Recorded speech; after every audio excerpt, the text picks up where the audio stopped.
A paz do Senhor, queridos. Glória a Deus. Eu estou muito feliz com o Senhor. Sempre. Porque Ele é bom. Sempre. Porque a fidelidade dEle é imbatível. E a vontade dEle é boa, perfeita e agradável sempre.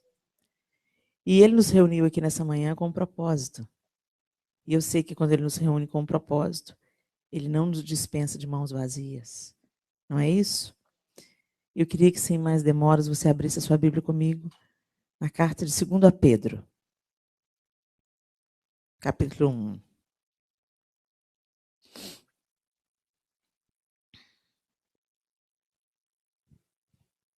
Pedro escreveu essa carta para prevenir a igreja que estava nascendo ali contra falsas doutrinas e contra distorções da palavra de Deus e daquilo que Jesus tinha feito. E falsas doutrinas estavam surgindo ali e muita gente estava sendo enganado por essas falsas doutrinas. E Pedro, então, escreve essa carta. E quando a gente começa a ler as cartas de Pedro, a gente pensa que foi escrito para a igreja desse tempo, para aquilo que a gente está vivendo hoje. Porque a gente está vivendo um tempo hoje de um evangelho que se adapta à nossa vontade. Um evangelho que a gente ajusta o evangelho de acordo com aquilo que a gente prefere. E isso é um engano, isso vai nos levar para a morte. E pior, vai nos levar para a morte e a gente vai ficar pensando que a gente está indo para a vida. Né? Então, para evitar isso, Pedro escreveu essa carta. E por isso que ela está na palavra de Deus, que é viva, imutável, e parece que ela foi escrita ontem, para a nossa realidade hoje. E ele começa numa saudação que cabe tão bem a nós nessa manhã, se apresentando. Simão Pedro, servo e apóstolo de Jesus Cristo, aos que conosco alcançaram fé igualmente preciosa pela justiça do nosso Deus e Salvador Jesus Cristo.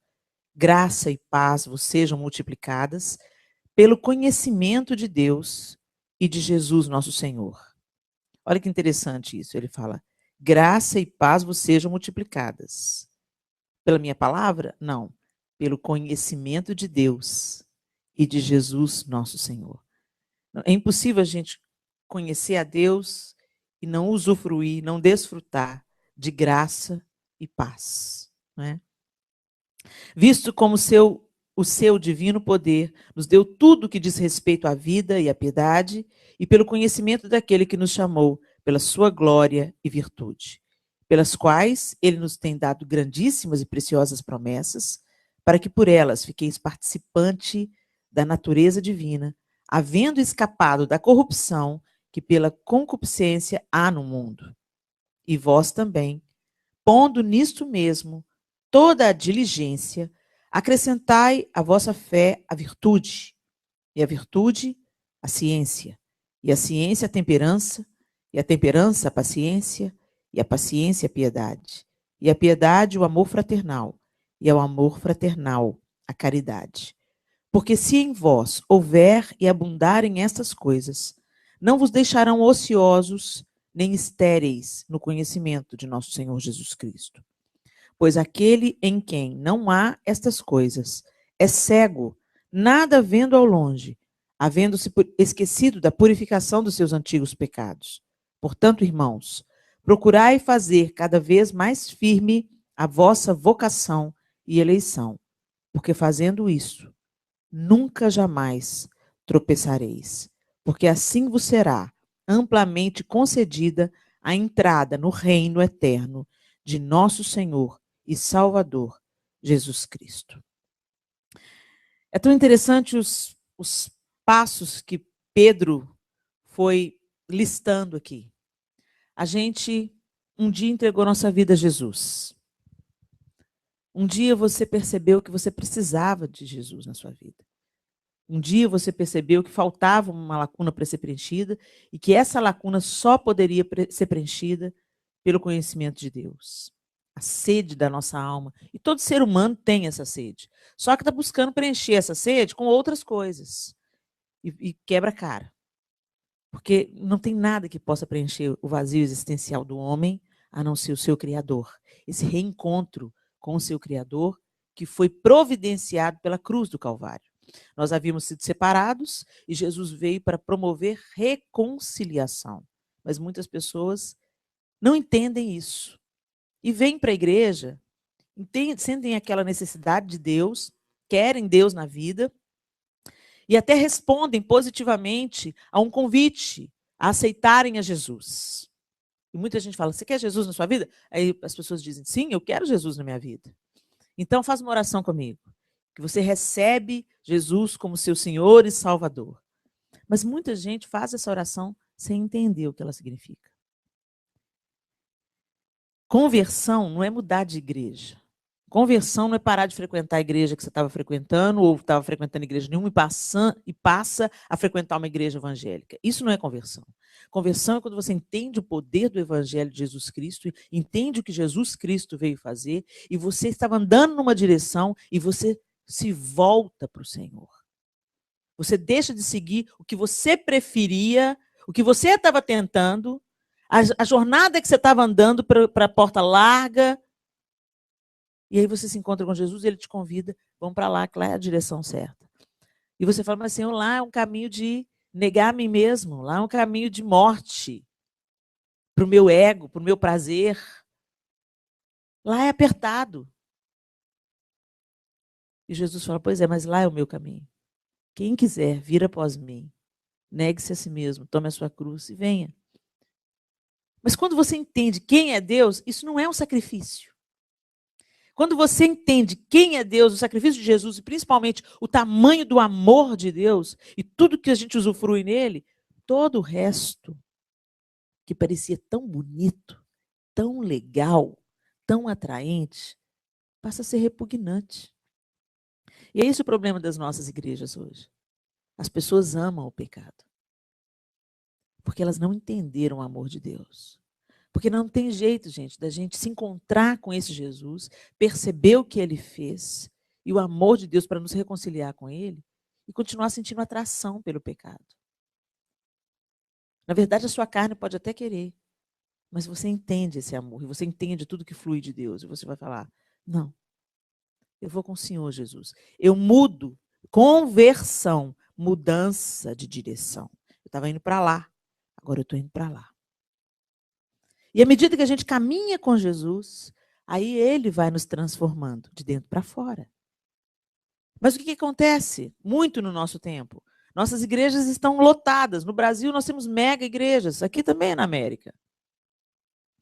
Igrejas americanas gigantes. De pessoas que não fazem diferença no mundo. Porque mudaram de religião ou vivem uma religião. Creem no que a Bíblia diz, mas obedecem parcialmente. Obedecem naquilo que elas são confrontadas. Naquilo que elas têm. E, gente, o confronto, às vezes, nem sempre é contra o pecado. Essa semana eu postei alguma coisa no Instagram e levantei uma polêmica. Porque as pessoas, elas vivem assim, o que é pecado, o que não é pecado. O que pode e o que não pode. Quando você anda com Jesus, o Espírito Santo vai trabalhando essas coisas em você. E não apenas os pecados que estão listados na Bíblia, mas tem certas coisas que Deus vai tratar individualmente com cada um de nós.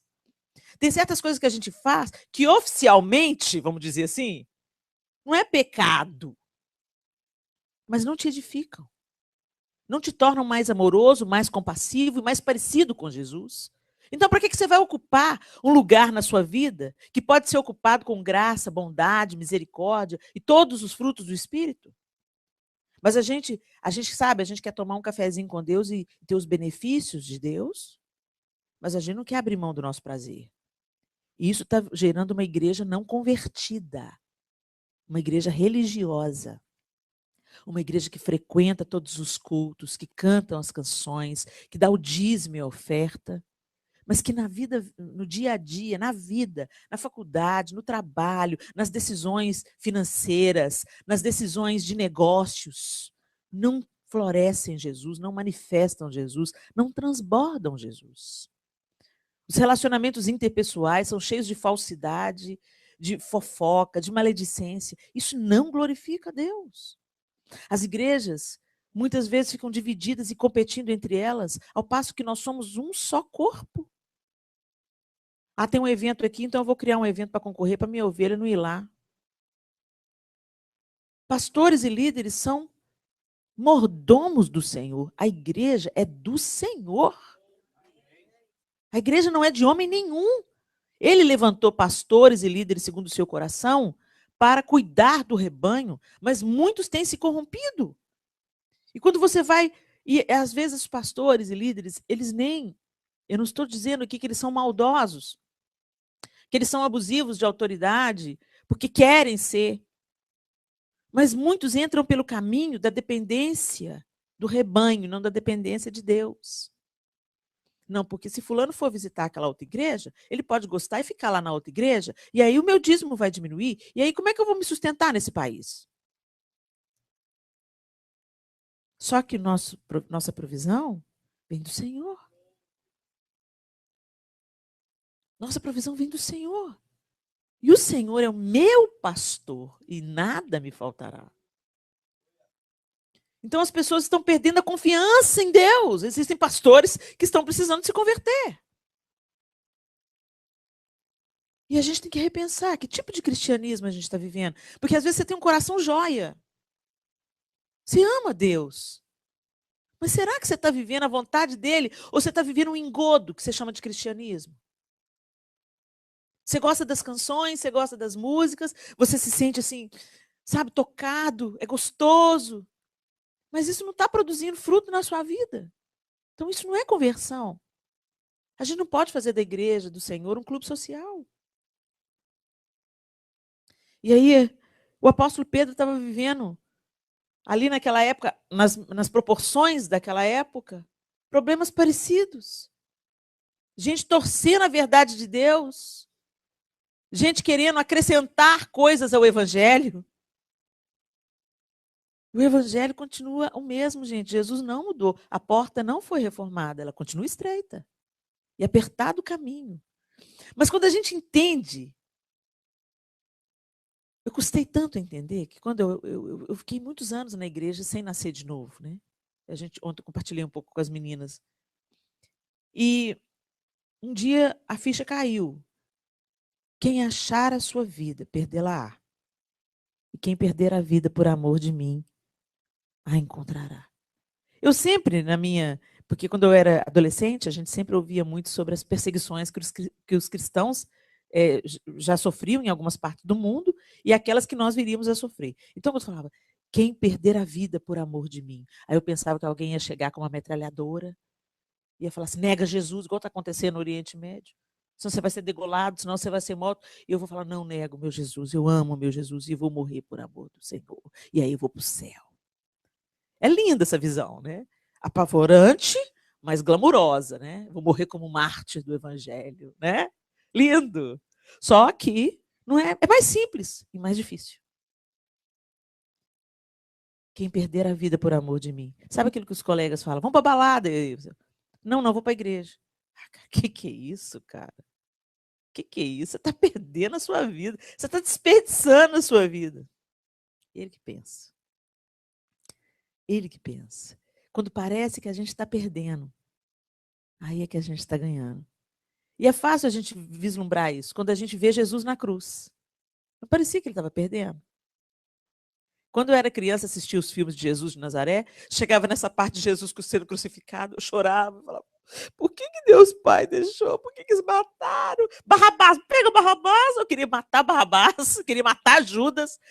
E o povo é tão assim que no Brasil eles pegam o Judas até hoje, faz o Judas, queima o Judas. Gente, vocês não entenderam? Judas são vocês. Judas somos nós. Barrabás somos nós. Aquelas figuras são a representação da raça humana, o que nós somos. Judas andou com Jesus, viu Jesus fazendo milagres. Mas o dinheiro falou mais forte. E quantas vezes o dinheiro fala mais forte para a gente, gente? Nós somos Judas. E aí a ficha caiu. Eu falei, meu Deus. Uau. Então Pedro está falando na sua carta.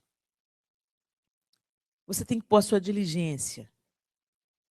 O seu esforço. Diligência é esforço, é dedicação. Né? a partir do verso 5, confere comigo. E vós também, pondo nisso mesmo toda a diligência, acrescentai à vossa fé a virtude. Ok, para você, se você se encontrou com Jesus e você muda de direção, você tomou a decisão de seguir a Cristo, de mudar de vida, de mudar de direção, mudar de pensamento. E você fez isso por fé. Você creu no que a Bíblia diz sobre o que Jesus fez e o que ele é capaz de fazer hoje em você. E movido pela atitude de fé, você dá o primeiro passo, você recebe esse convite, aceita esse convite e começa a dar os seus passos ao lado do Senhor, seguindo a Jesus para onde ele quiser te levar. Amém? Só que aí o apóstolo Pedro começa a dizer: acrescenta a esse primeiro passo a sua fé. Coloca nisso a sua diligência, Helena, o seu esforço, a sua dedicação. Acrescenta a sua fé a virtude. O que é virtude? Virtude é excelência moral. Virtude é a gente fazer o que é certo, não o que todo mundo está fazendo. Virtude é nos esforçarmos para fazer o que é certo moralmente, fazer certo financeiramente. Como que eu vou tratar o outro? Como é que eu vou negociar? Como é que eu vou executar os meus pagamentos? Que tipo de coisas eu vou comprar? No Brasil, nós estamos vivendo um momento de discussão dos valores e de indignação profunda do povo contra a corrupção e a impunidade no nosso país. Está todo mundo insatisfeito. Tem um clima de tensão no ar, de insatisfação, com cada dia um escândalo novo estampando as capas de revista, e a gente está se sentindo assim, roubado pelo nosso próprio governo. Mas aí o pessoal ergue punhos, tem que matar, tem que fazer, e panelaço, e papapá, vamos revolucionar. Só que o problema da corrupção, gente, ele não está lá em cima apenas. Ele está entranhado na nossa cultura brasileira. Nós somos o povo do jeitinho. O povo que não respeita leis, que não respeita regras, que não gosta de regras e que justifica a desobediência com a espontaneidade e alegria. Espontaneidade e alegria não tem que ser sinônimo de falta de caráter. E as pessoas não obedecem regras simples. Eu fico vendo, a gente chega no aeroporto, tem aquela faixa amarela para a gente ficar atrás da faixa. Por quê? Porque quando todo mundo vai poder visualizar a sua mala, e quando a mala vier, você vai poder acessar a sua mala sem machucar ninguém e sem dificuldade. Mas ninguém fica atrás da faixa amarela. Todo mundo encosta o carrinho. Tipo assim, eu não quero andar com minha mala de rodinha 2 passos. Mas aí você põe o seu carrinho aqui, você atrapalha todo mundo que quer que os outros se lixem. Eu estou pensando no meu conforto. Todas as vezes que você pensa apenas em você, no seu benefício, o espírito da corrupção está em você, porque o que motiva a corrupção é apenas o interesse pessoal. O outro não interessa. Quanto eu vou levar, o que eu vou ganhar, é o que interessa. É isso que move a corrupção. Então isso começa, gente, nas coisas simples da nossa vida. Quando a gente compra uma bolsa falsa, a gente está roubando o design original. Ah, mas o design original já é milionário. Pois é, ele cresceu com trabalho. Você vai viver às custas de roubo? Então são coisas simples que a gente vai tolerando. Mas por quê? Mas porque todo mundo faz. Mas você não é todo mundo. Você nasceu de novo e o mundo está de olho. E como você age mais do que aquilo que você fala. A maior pregação do evangelho que a gente pode ter é o tipo de vida que a gente leva. E não apenas o nosso discurso.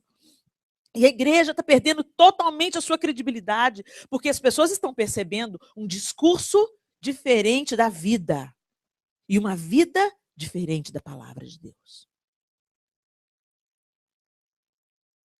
Coisa simples. Passou o troco, devolve. Achou uma coisa, devolve.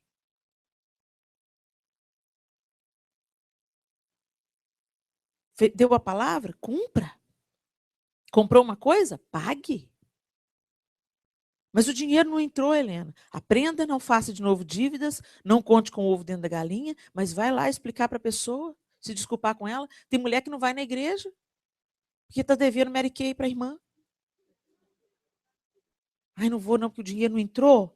E aí, eu estou devendo fulano. E aí começa a se escapar da pessoa. Amizades terminam por causa de problemas mal resolvidos. Seja honesto. Olha, fulano, eu comprei o produto, eu estava contando com o dinheiro não entrou. Olha, mas o primeiro dinheiro que entrar é seu. Anda na luz. E aprende, não faz dívida de novo, contando com o ovo na galinha. Mas não, a gente está acostumado. E a gente começa a andar, sabe, aquela vida capenga. E o brasileiro é visto assim em todo mundo. Eu falei, Senhor, eu quero ser vista como uma mulher brasileira diferente. Porque toda mulher brasileira, a gente chega na Europa, principalmente na Espanha, a gente é vista como prostituta. Os homens se vêem na liberdade, na Itália, de meter a cara com a gente, simplesmente pelo fato da gente ser brasileira. E por que, meninas? Porque o estilo de roupa não é condizente com o mestre. E eu não estou dizendo para ninguém andar de burca. Mas é totalmente possível uma mulher andar elegante, bem vestida, sem explorar a sua sensualidade. Sua sensualidade é para o seu marido, para o homem da sua vida. Você não é um produto que tem que ficar exposto para todo mundo desejar fazer sexo com você. Porque é isso que é ser sensual. É provocar no outro o desejo de fazer sexo. Então as coisas estão assim, uma bagunça. E quando a gente vê a igreja de Jesus, que podia fazer a diferença, igualzinho o mundo, eu sinto uma profunda tristeza. Acrescenta a sua fé, a virtude. Escolhe fazer o que é reto. Retidão. Retidão. Se um dia eu tivesse que tatuar o meu corpo com alguma coisa, eu queria tatuar o meu corpo, escrever retidão. Porque é isso que eu persigo. Porque o meu mestre é reto. E eu não sou digna de ser chamada discípula do Senhor, seguidora de Jesus, se eu não estou pelo menos tentando imitar o meu mestre. Então eu não sei como é que está a sua vida. Se você está cheio de CD pirata, se você está cheio de negócios escusos, eu não sei como é que você está. Mas conserta. Acrescenta a sua fé, a virtude. Fale a verdade com quem você precisa falar a verdade. Conserte o que você precisa consertar. Amém? Que o diabo olhe para você e fale assim, não tem rabo preso comigo. Como é que eu vou fazer para pegar essa aí? Amém? E ele continua. Acrescentai a vossa fé, a virtude, e a virtude é ciência. Em algumas traduções, ciência também é conhecimento. Não basta você apenas frequentar a igreja, você tem que conhecer Jesus. Lá em Mateus, quando ele diz, naquele grande dia, muitos virão até mim e dirão, Senhor, Senhor, em teu nome profetizamos, em teu nome expelimos demônios, em teu nome curamos enfermos. E eu vou dizer, fiquem longe de mim, eu nunca vos conheci. Como é que Jesus pode falar, eu não te conheço, para alguém que profetizou em nome dele, curou enfermo em nome dele e expeliu demônios em nome dele? A gente pensa que trabalhar para Deus é conhecer Deus, e não é. Conhecer é uma coisa que se dá intimamente, individualmente. Eis que estou à porta e bato. Se alguém abrir a porta, eu entrarei, cearei com ele e ele comigo. Cear, na cultura judaica, comer junto, na cultura judaica, significa se tornar amigo. Por isso que Jesus era tão questionado quando na mesa dele os pecadores se assentavam, porque para o judeu, vendo aquilo, é sinônimo. Os amigos de Jesus. Quem são os amigos de Jesus? O publicano? A prostituta? A mulher adúltera? Espera aí. Come com pecadores? Quer dizer, é amigo de pecadores? E Jesus fala, sou. Eu não vim para os sãos. Os sãos não precisam de médico. Eu sou amigo dos pecadores. É com eles, é eles que eu quero transformar. Eles vão andar comigo, cear comigo, eu com eles. E eles nunca mais serão como eles são. À medida que aquela galera andava com Jesus, eles eram transformados. Jesus não pagou pau para Zaqueu. Zaqueu, tô sabendo, rapaz, você tá roubando todas. Eu vou vir com minha ira sobre você, você vai arder no inferno. Ele falou isso. Zaqueu, vou lá comer na sua casa hoje. E eu não sei o que aconteceu naquele almoço, não, gente, mas Zaqueu nunca mais foi o mesmo. Saiu restituindo tudo que havia roubado. Gente, isso tem que ser a mesma coisa na nossa vida. À medida que conhecemos Jesus, isso vai transbordar em nós. Mas você tem que conhecer. Jesus morreu na cruz para te dar de volta a chave de casa. Pronto, agora você volta. E você não precisa mais de um sumo sacerdote, tá? Você entra a hora que você quiser, você tem a chave de casa. O véu do templo foi rasgado, de alto a baixo. Você não precisa mais de alguém para ir lá te representar. Você vai em meu nome. E a porta está aberta, está aqui a chave. Mas a gente continua elegendo sumos sacerdotes. Aí eu vou lá no culto do poder, do missionário, do pastor. A Helena vai pregar lá. O cantor gospel vem. Os nossos shows gospel estão lotados, mas as reuniões de oração continuam vazias. Por quê? Porque a música te dá prazer. A reunião de oração é Deus que é o centro. E você está de joelho. Entenderam como é que nós estamos cheios da gente mesmo? Porque se a gente tivesse cheio de Deus, os shows iam estar tão cheios quanto as reuniões de oração. As pessoas iam ter tão sede de Deus, não apenas para escutar uma música que eleva a nossa alma, mas também iam ter a consciência de que sem oração não há relacionamento com Deus. Há religião. A gente não ora, a gente quer que alguém ore por nós. E é maravilhoso. A Bíblia diz, orai uns pelos outros. Mas vocês já perceberam que nós estamos vivendo tempos, eu não sei como é que isso é aqui, não.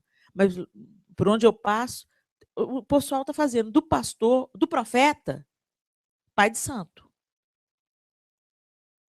Porque fala sério, nós acabamos de fazer um culto, a palavra de Deus foi liberada, e Deus falou, e o pastor orou por toda a congregação e tal, e quando acaba, aí vem a fila de oração. Pastor, ora por mim. É a mesma coisa que acontece no centro espírita. Depois que acaba um negócio desse, tem a fila do passe. Qual que é a diferença? Às vezes o profeta não tem uma palavra, é profeta. Deus ungiu com esse dom maravilhoso da profecia. Inclusive um dom que está ficando desacreditado por causa dessas palhaçadas, gente. O cara não tem nada para falar, Deus não mandou falar nada. Mas o fulano, vem aqui para você orar por mim. O profeta é homem, é mulher. Mesmo sendo de Deus, se sente pressionado. Ô Deus, será que o senhor quer falar alguma coisa e eu é que não estou ouvindo? E acaba entregando profetada. Coisa que sai da própria alma do profeta e não da palavra de Deus. Deus não mandou falar nada. Mas tem muito profeta que não tem coragem de dispensar. Ô filho, então vamos orar. Deus abençoe fulano, amém, amém. E a pessoa fica com aquela cara assim, vai rolar uma palavrinha profética? Gente, palavra profética é o seguinte, Deus te encontra. Ele sabe o seu endereço. Ele te conhece. Quando ele quer te dar uma palavra específica, assim, através de um profeta, ele vai te dar. Você pode ficar despreocupada. Agora, maiores profecias estão aqui na palavra de Deus. Entra no seu quarto, fecha a sua porta e vai receber a palavra de Deus individual para você. Sem intermediários, é você e o papai. Mas ninguém quer. A gente levou esse negócio do delivery para dentro da nossa vida espiritual, entendeu? Pede uma pizza para o Senhor e pede para alguém entregar. Busca, porque a palavra de Deus promete. E buscar-me-eis e me encontrareis quando me buscardes de todo o vosso coração. Um dia uma jovem virou para mim e falou assim, mas Deus não fala comigo. Eu já tentei, eu já falei com ele. Eu peço para ele falar comigo, ele não fala comigo. Fico pensando, será que ela buscou de todo o coração? Porque todo que busca encontra. Mas o que a gente está tão acostumado com o imediatamente, que a gente não quer cavar para a água brotar. Sabe? A gente quer que que o Senhor, então vamos. Então fala. Busca. Quebranta o seu coração. Busca 1, 2, 3, 4, 9 dias, até o céu abrir e você ouvir a voz de Deus e sentir a presença de Deus. Mas não, a gente quer um negócio rápido. Se não aconteceu, porque não tinha que ser. Deus fala o tempo todo. A gente que está cheio de entulho na nossa alma e nos nossos ouvidos. Entulho que a gente mesmo traz para a gente, através de entretenimento, através de músicas, através de conversas que não edificam, através de fofocas, maledicências, negociatas com o pecado, que vão entulhando a nossa alma, endurecendo o nosso coração, enrijecendo o nosso espírito. Seca. A gente fica seco, seco, seco, seco. Você não sabe por quê? Você tem uma vida que não traz Deus para a sua vida? Você não está buscando conhecer a Deus, você não ora, você não lê a Bíblia? Você não conversa coisa que edifica e quer que Deus se manifeste? Você faz tudo para apagar o Espírito de Deus dentro de você e quer que o Espírito se manifeste? Tire os entulhos. Acrescente a vossa virtude, o conhecimento. Empenhe-se por isso. Esmere-se. Leia bons livros. Leia a Bíblia. Sobretudo, leia a Bíblia. Leia a Bíblia.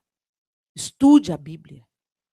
Quando a gente quer conhecer uma pessoa que a gente gosta, um ator, um artista, que acaba influenciando a gente quer saber tudo da vida dele, não é? Por que a gente não faz a mesma coisa com Jesus?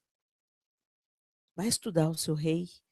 Hoje a gente tem internet, gente. Tem cada coisa linda que a gente aprende na internet. Muita gente boa no YouTube, pregando um evangelho saudável, coerente. Não, mas a gente prefere ficar vendo bobagem. Acrescenta a vossa virtude, a ciência. E a vossa ciência, a temperança. Temperança é domínio próprio. Isso é negar a nós mesmos, né? Domínio próprio, dominar a sua vontade. Domínio próprio é a sua vontade não mandar em você, mas você mandar na sua vontade. Ontem a pastora Diva fez uma ilustração que eu nunca mais vou esquecer e com certeza, por onde eu passar, eu vou deixar essa ilustração. Que ela estava falando ali sobre aquele momento em que Abraão é chamado a sacrificar Isaac. E aí ela vai falando dos passos que Abraão teve que dar para subir o monte e ele fala, acordou de madrugada e albardou o seu jumento. Aí ela foi ler sobre o jumento. E ela aprendeu que o jumento é o seguinte, se você não força ele a trabalhar, se você não coloca carga sobre ele, quando ele ainda é novinho, ele vai crescer um jumento que não vai querer saber de carregar carga. Ele vai crescer um bicho folgado, que não vai admitir que você coloca carga em cima dele. E ela fez a ligação, a conexão do jumento com a nossa vontade, com a nossa carne. Então, se você não submeter a sua carne desde cedo, ela vai mandar em você. E é isso que a gente vê hoje. Eu quero um evangelho, mas eu quero transar no casamento, porque todo mundo faz. Eu quero o evangelho, os benefícios do evangelho, mas eu quero fazer os meus negócios do jeito que eu quero, porque fazendo assim vai dar mais dinheiro.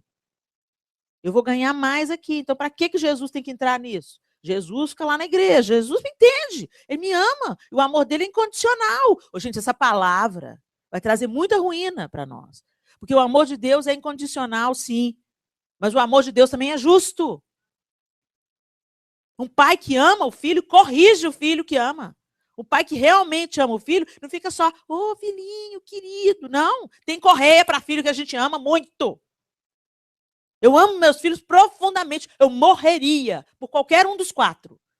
Mas se eu precisar de descer a lanhada nele, vai. Eu vou até presa, né? Porque lá no Brasil agora tá dando cadeia esse negócio da sua no filho. Mas eu amo. Mas eu digo não. Eu digo não vai. Não pode. Porque eu sei que se for é morte para eles. Então, enquanto eu puder, enquanto eu ainda tiver um poder de influência sobre os meus filhos, eles vão ouvir não de mim. Mas a gente fica, esse evangelho, Deus me ama e o seu amor é tão grande e incondicional. Pura verdade. A música é verdadeira. Mas tem gente que está pegando essa música e está falando, tá vendo? Posso continuar pecando. Eu sou um predestinado. Eu já ouvi isso da boca de crente. Você, então vai, querido. Predestinado ao capeta que você é. Falei sem dó nem piedade. E aí, você é legalista, você é isso. Gente, a palavra de Deus é viva e é coerente. Não fique enganado pensando, porque quem é realmente predestinado, e aqui nós não vamos levantar aqui predestinação e livre-arbítrio, não vou levantar essa teologia aqui, mas quem crê realmente na predestinação, quem é predestinado, está predestinado a amar Jesus desde cedo. Vai amar mais a Jesus do que a si mesmo. Isso é ser predestinado, não é eu posso pecar à vontade, porque no final você salva mesmo, porque eu sou predestinado. Não é isso que a teologia da predestinação fala. Se você é predestinado e separado para amar a Deus desde sempre. Amar a Deus. E amar a Deus não é falar, eu te amo, Jesus. Amar a Deus é obedecê-lo. Aquele que tem os meus mandamentos e os guarda. Esse é o que me ama. É isso que Jesus falou. E aquele que me ama será amado por meu Pai. E eu também o amarei e me manifestarei a ele. Essa parte da Bíblia o pessoal está arriscando. E está banalizando um evangelho que não custou barato, custou o sangue de Jesus. E as pessoas estão acreditando, não, eu vou fazer do evangelho. Não, é muito radical. Fora o universalismo, que prega que todo mundo vai ser salvo. O sacrifício de Jesus foi voluntário. E a nossa fé também é uma escolha. E nós vamos provar das nossas escolhas, fato. Ah, mas Deus vai me castigar. Não, Deus não vai te castigar, não. Você simplesmente vai colher o que você planta. Simples assim. Então você planta miséria, você planta sua carne, você abandona sua esposa, você abandona seus filhos, você vive a sua vontade, você dá toda vazão para os seus prazeres desenfreados e depois fala que Deus te ama mesmo, então você vai ser salvo de qualquer forma. Será? Será que é isso que a Bíblia diz realmente? Temperança é fruto do Espírito. Domine a sua carne, a sua vontade de comer, a sua vontade de beber, a sua vontade de fumar, a sua vontade de se prostituir, a sua vontade de adulterar. Isso tudo tem que ficar debaixo do senhorio e do poder de Jesus Cristo. Sem poder sobre você. Um jumento bem domado desde cedo. Amém? E acrescenta.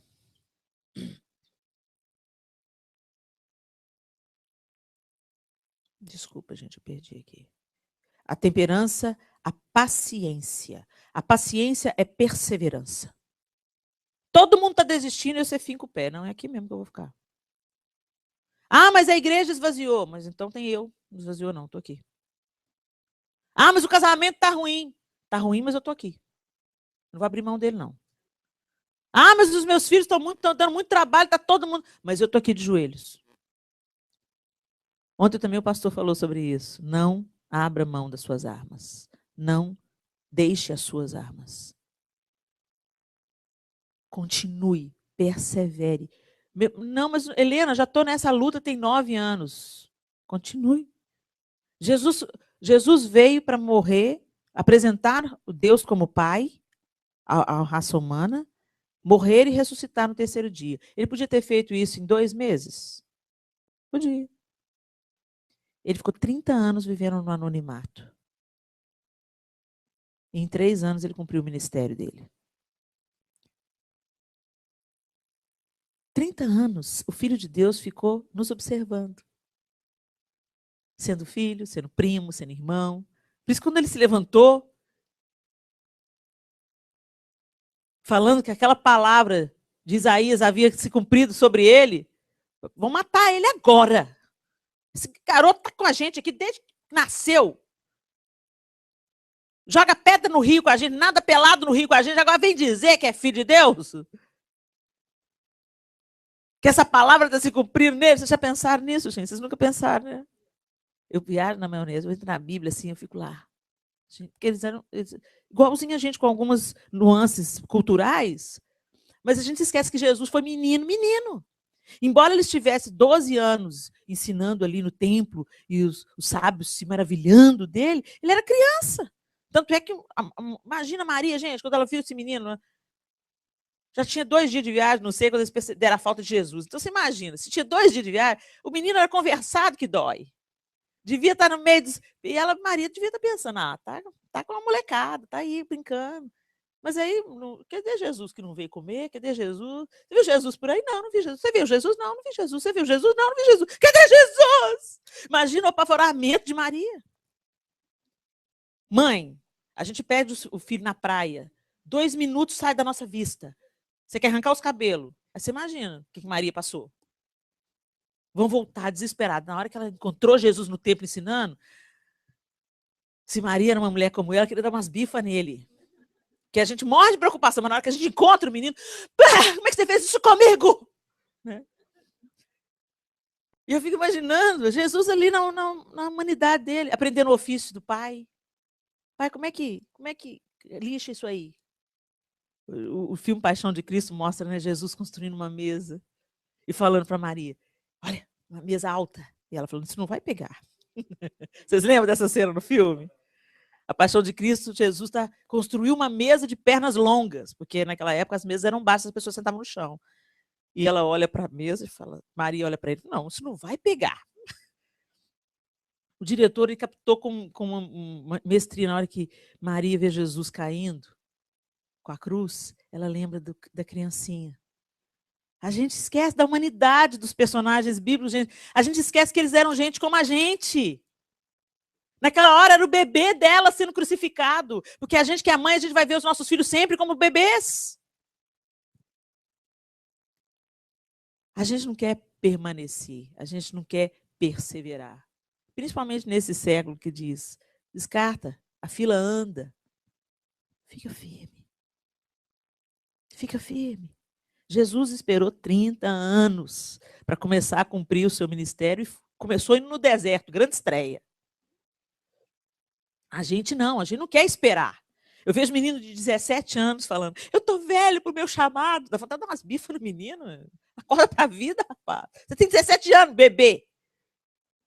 Não, mas eu tenho um chamado. Né? Essa ansiedade do século que a gente tem que, sabe?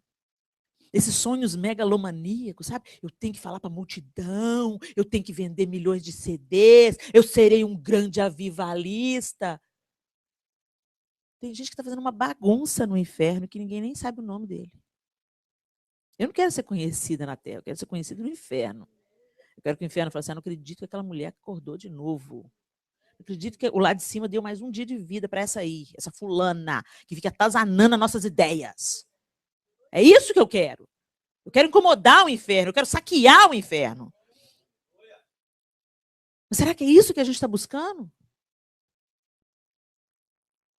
O mundo tomou o nosso coração e o estilo de vida do mundo que não espera, não persevera.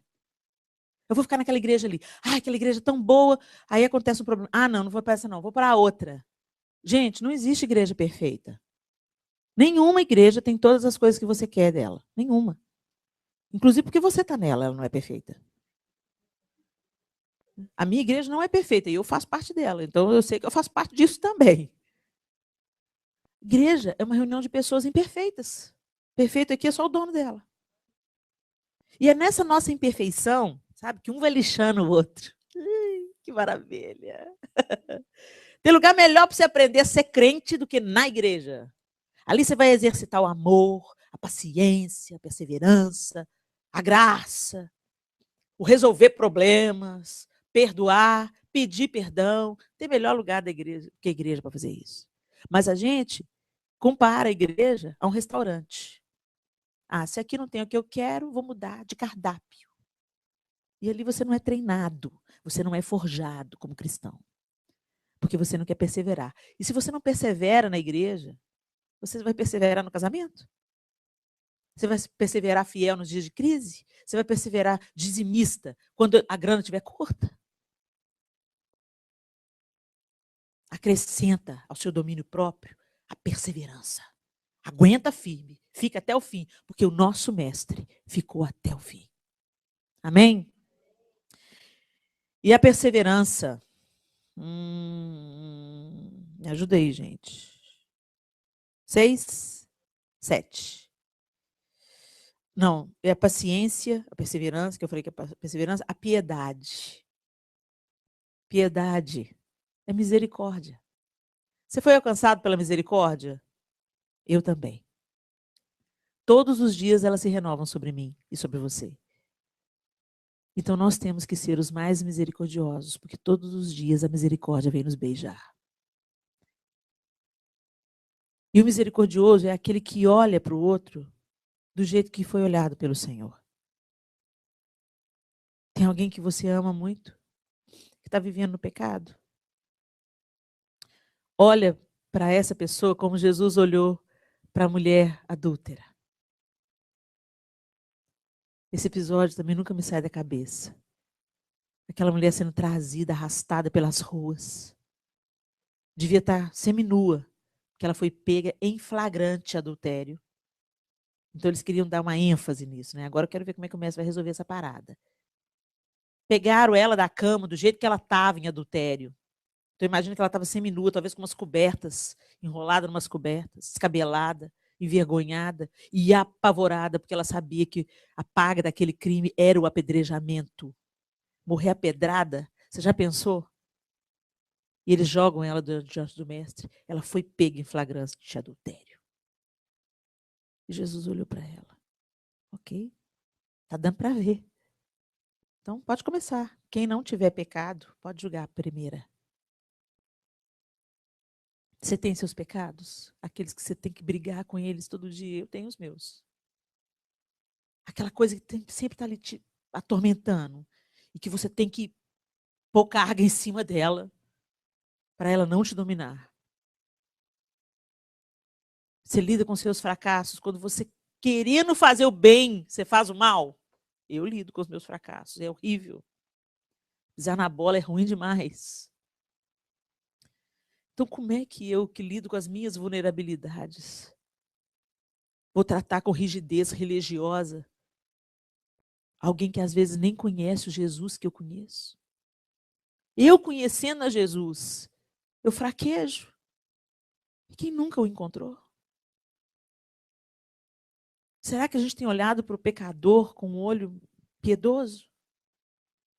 Será que se entrar uma drag queen aqui, toda montada, será que você vai olhar para ela como Jesus te olhou? Como ele te olha todas as manhãs? Ou será que a gente quer mudar a pessoa a tapa? A gente quer enfiar Jesus goela abaixo. Cristãos estão sendo chamados de homofóbicos. E a única coisa que muda isso é um olhar cheio de piedade. Não estou pedindo para vocês concordarem com o pecado. Só estou falando que você deve olhar o pecador como Jesus te olha. E ele não te olha te pondo no inferno. Ele te olha sempre vislumbrando o que você pode se tornar nele.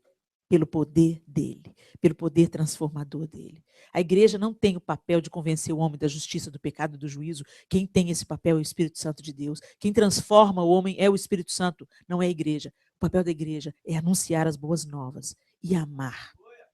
Amém? E acrescenta a vossa piedade a um amor fraternal. O amor fraternal, não preciso dizer para vocês detalhes.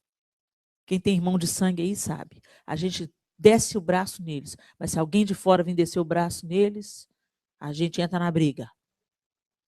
Não é? Não vem falar mal do meu irmão, não. É assim que deveria ser no nosso meio. Eu não concordo com meu irmão, eu creio numa outra teologia diferente da dele, eu não gosto do jeito que ele manipula as pessoas, mas eu não vou me juntar ao ímpio para falar mal do meu irmão. Porque ele é meu irmão, ele fala que segue o mesmo Jesus que eu sigo. Então, se ele está andando doido, pirado, batendo a cabeça, isso aí é entre ele e papai. Papai corrige ele, não sou eu. Agora não vem, ou então eu vou com ele, confronto ele em amor e falo, escuta aqui, o que você está fazendo? Agora eu não vou me juntar a quem não conhece Jesus, a Deus, e vou ajudar a denegrir a imagem do meu irmão. Amor fraternal é o amor que você sente por aquele que tem o mesmo sangue que você. E é esse amor que tem que ter na família de Deus. Se alguém fala mal do seu irmão com você, você já se queima com aquela pessoa. Que isso, cara sem noção, vem falar mal do meu irmão comigo? Mas entre irmãos na fé, a gente não faz isso. A gente se junta e fala, e é mesmo, ficou sabendo? Eu sei. Ah lá, tá chegando, tá chegando. Ei, irmão, a paz do Senhor. Sangue e fogo mesmo, é isso que rola. Aí eu fico imaginando o inferno nessa hora. O inferno. Olha lá os irmãos, olha lá os crentes. Tudo me servindo. E finalmente, gente, para a gente finalizar, e é o amor fraternal, a caridade. Na minha tradução fala caridade. Na sua tradução fala, e a fraternidade, o amor. Acaba com o amor. O amor é a coroa de tudo, o amor é o motivo de tudo. E eu gosto da palavra sinônima, caridade para amor. Antes eu não gostava. Eu olhava na tradução que tinha caridade, eu falava assim, não gosto de caridade substituindo amor. Amor é tão mais bonito. Caridade o que é? O que você faz pelo outro, não é isso? O que você faz para beneficiar o outro, para abençoar o outro, para prover o outro. E o que é amor? Amor não é um sentimento. Amor não é afinidade. Amor não é você gostar de alguém que tem coisas em comum com você. Isso não é amor. É afinidade, como eu disse. É carinho. E você pode também chamar de amor. Mas o amor, na essência da sua palavra, é aquilo que você faz pelo outro. Amor é você tratar o outro do jeito que você gostaria de ser tratado. Por isso que Jesus fala: amem os seus inimigos e orem por aqueles que vos perseguem. Aí eu fiquei pensando, quando eu li essa palavra, muitos anos atrás, como é que eu vou amar o meu inimigo? O nome já fala, né? Inimigo. O cara me sabota, o cara fala mal de mim, o cara me persegue, é meu inimigo, meu adversário. Como é que eu vou amar? Eu vou tratar essa pessoa da mesma maneira que eu gostaria de ser tratada. Eu não vou fazer o jogo dela, eu não vou difamá-la. Eu não vou jogar as mesmas armas, porque o que me machuca também machuca o outro. Isso é amor. Quando Jesus te amou, você não era bonitinho, não. Ele não tinha afinidade com você, não. Você nem tinha nascido. Você nem existia. E ele te amou. Ele fez o que era preciso. E o amor é assim. Quem dera que as pessoas entrassem nos casamentos pensando, amor é aquilo que eu faço pelo outro. Não ia ter adultério, não ia ter traição, porque eu não quero ser traída. Eu não quero ser enganada. Eu não quero que mintam para mim. Eu não quero que sejam falsos comigo. Eu não quero que falem mal de mim pelas costas. Então é exatamente isso que eu não vou fazer para o meu próximo. Eu não vou falar mal, eu não vou trair, eu não vou enganar. Eu quero ser bem cuidada, eu quero ser protegida, eu quero ser lembrada no dia do meu aniversário. Então é isso que eu vou fazer. Eu vou cuidar, eu vou proteger e vou lembrar do outro. Eu gosto de comprar um presente para mim, então eu também vou comprar um presente para o outro. Eu gosto. Então é isso que eu vou fazer pelo meu próximo. Isso é amor. Feche os seus olhos.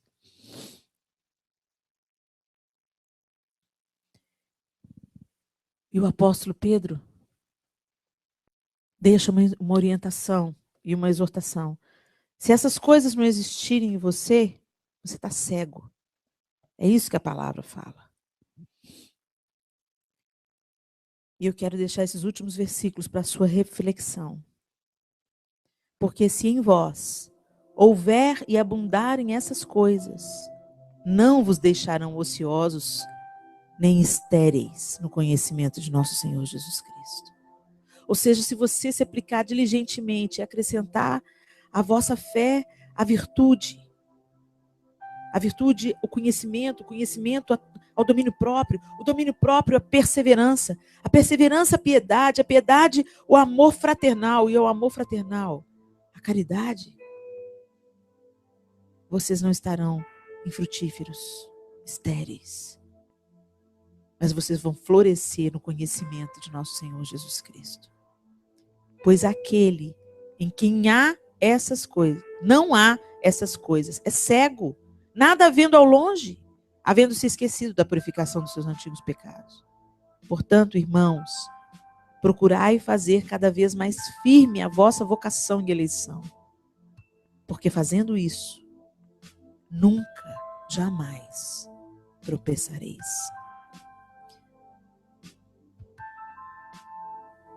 Porque assim vos será amplamente concedida a entrada no reino eterno de nosso Senhor e Salvador Jesus Cristo. A entrada no reino não se dá apenas após a nossa morte.